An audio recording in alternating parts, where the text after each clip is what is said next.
আল্লাহর রাস্তায় কয়টা ভিক্ষা দিয়ে যান গো ভাইয়ারা, বাবারা, কে আছেন?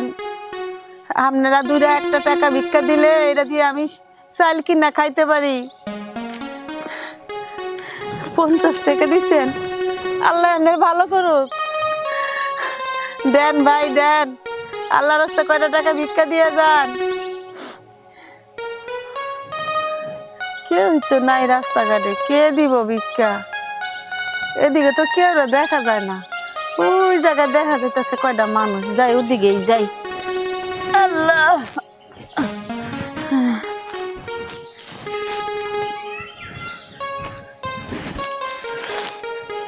ও বাবা, কয়টা টাকা ভিক্ষা দেন না। ভিক্ষা দিমু, ওরা তো খুচরা টাকাও নাই। 100 টাকা আছে আমার কাছে, খুচরা নাই। আচ্ছা রাহেন, আরে এই বসে ভিক্ষা করেন কি? আপনার বয়সটা বেশি হয় নাই? কি করবো বাবা, তোমার চাচাই আমার রাইখে আরেকটা বিয়া করে গেছে গা। এখন কোন জায়গায় কাম করতে গেলে মানুষে খালি খারাপ নজর দেয়। আরে কোন কি? এর লিগে 10 জনের থেকে চায়া চিত্তা খাই। মাইন্ড করেন না, আমরা জামাই হালা এটা খরম চুর। তাহলে এত সুন্দর বউ তুই আর এক বেরিলে ভাগ্য যায় না। শুনেন, ভালো একটা মুরব্বী যাই দেন দেখে বিয়া শাদি করে লা, এমনি ভিক্ষা করবেন কেমনি? কয়দিন পরে দেখবেন আপনি নিজেও দাও, বুঝেন নাই? দেশের মানুষ ভালো না। 100 টাকা কিছু দোয়া করেন। পছন্দ তো আমার হয়েছিল, কিন্তু বয়স একটু বেশি হয়ে যায়।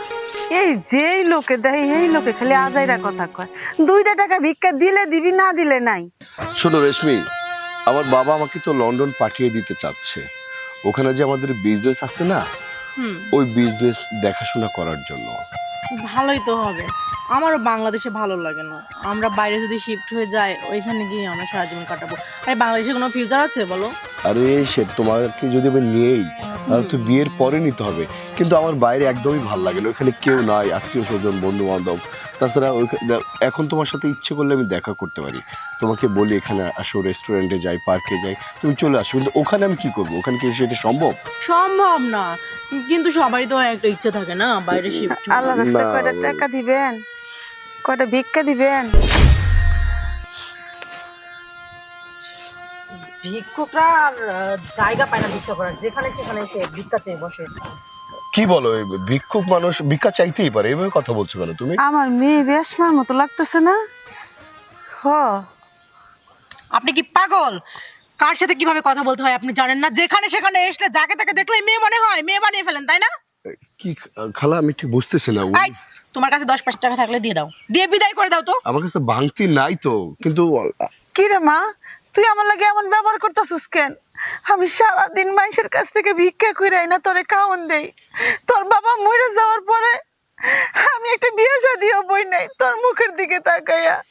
আর সেই তুই আমার সাথে এমন ব্যবহার করতেছস। আমি বুঝতেছি না, উনি বলতেছে মেয়ে আর তুমি বলতেছো চিনো না, যাকে তাকে দেখেন মেয়ে দাবি করেন, মানে না মানে আসলে হচ্ছে কি, না আমি সত্যি বলছি, আমি ওনাকে চিনি না।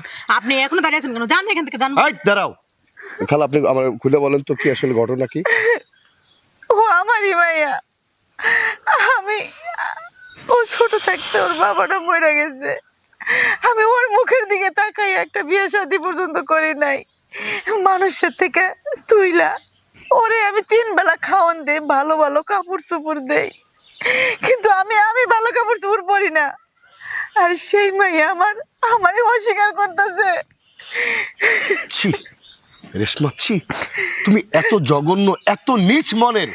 আরে তোমার মা ভিক্ষা করে তোমাকে লেখাপড়া করাচ্ছে, সুন্দর সুন্দর কাপড় পরাচ্ছে, তোমার মা ভিক্ষা করছে, তাতে কি হয়েছে? সে তো চুরি করতেছে না, সে তো ডাকাতি করছে না, তাই না? তুমি তাই বলে এভাবে অস্বীকার করবে তোমার মাকে?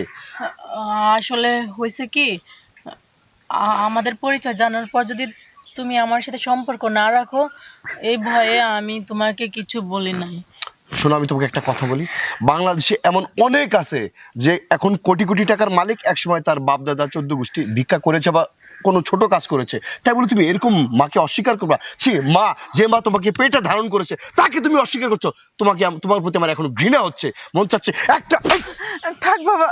না না খালা, আপনি কাকে পেটে ধারণ করেছেন? শোনো, তোমার সম্পর্কে আমার বোঝা হয়ে গেছে, আমার আইডিয়া হয়ে গেছে। তুমি আমার মতো মানুষের সাথে মিশে তুমি তোমার গর্ভধারিণী মাকে অস্বীকার করছো। আরে তুমি রেশমা, তুমি কি করবা জানো? তুমি কি করতে পারো? তুমি কয়দিন পরে আমার থেকে বড় লোক কাউকে পেলে, অনেক টাকা পয়সাওয়ালা কাউকে পেলে, তুমি আমার মতো তুহিনকে থাম করে লাথি মারতো তোমার দ্বিধা হবে না, বুঝছো? আমার ভুল হয়ে গেছে, আমাকে মাফ করে দাও। কিসের মাপ? তোমার মতো মেয়েকে কিভাবে মাপ করবো বলো? তুমি যদি আমার সামনে তাকে স্বীকার করতা প্রথমেই, তাহলে তো এত কথা হইতো না। আমি তখন তোমাকে অনেক বড় মনের ভাবতাম।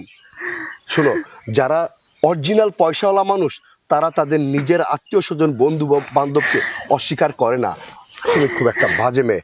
না, তোমার মতো মেয়ের সাথে সম্পর্ক রাখার কোনো মানেই হয় না। ওই, ঠিক।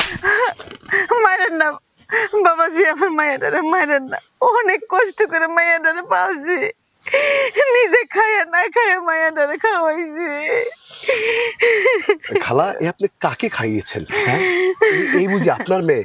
আপনার সাথে কথা বলে তোমার মনে হচ্ছে যে আপনি আপন মা আমার। আপনার যে ব্যবহার, আপনার যে কথাবার্তা, না। মা, আমার ভুল হয়ে গেছে মা, তুমি আমার মাফ করে দাও।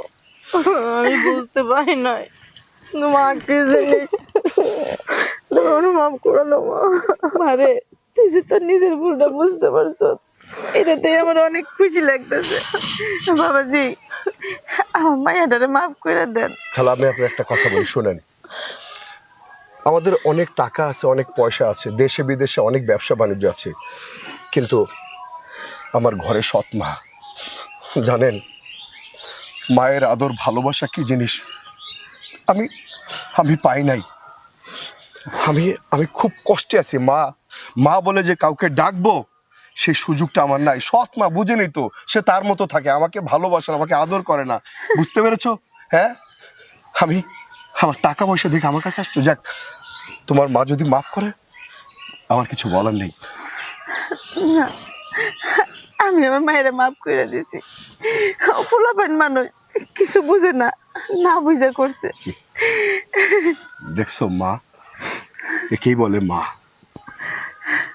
শোনো, মা কি জিনিস, মায়ের ভালোবাসা কি জিনিস আমি পাই না। বাবাজি, আমার মায়াটা হয়তো ভাবছে যে আমার মা ভিক্ষা করে, এই কথা জানলে যদি আপনি ওরে অস্বীকার করেন, ওরে যদি ভালো না বাসেন, এই জন্য হয়তো আপনারে মিথ্যা কথা বলছে।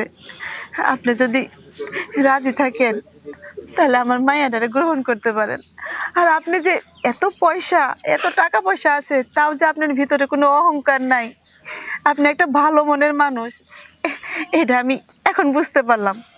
ও আগে আমার কাছে একটু বলতে চাইছিল, আপনার কথাই মনে হয় বলতে চাইছিল, আমি ওগুলা পাত্তা দিই নাই, কারণ আমরা গরিব মানুষ, বড় লোকের কথা আমগো ভিতরে আনলে তো ওগুলা কাজ হইব না।